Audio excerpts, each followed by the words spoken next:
Hello， 大家好，今天是2023年10月19号。此时此刻，我在云和梯田，早上4点半就起来了，准备看日出。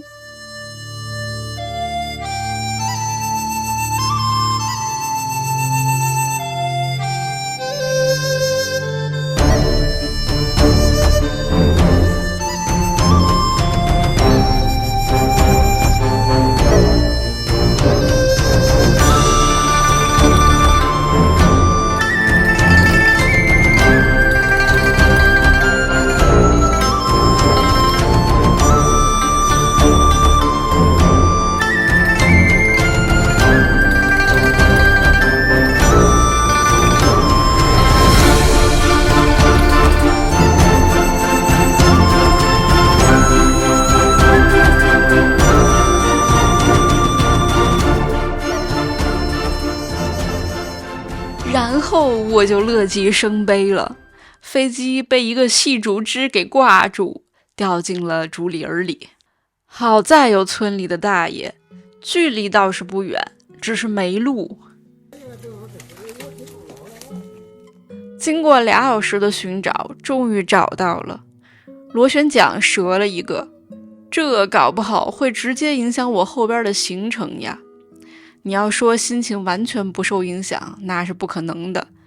但是我本着一贯的精神，既然来了就得逛完，整理好心情，接着逛。我很好奇，这是给谁开的门？还没这窗户大呢。云和梯田景区主要包含3部分，分别是九曲云环、七星墩和白银谷。早上看日出的地方就是九曲云环。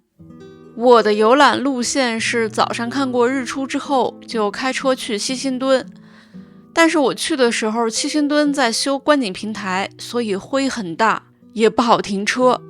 然后从七星墩又开到白银谷，其实从七星墩可以顺着河流走到白银谷，而且中间有瀑布，但是对我来说就还得走回去再去取车，很麻烦，所以我选择直接开下来。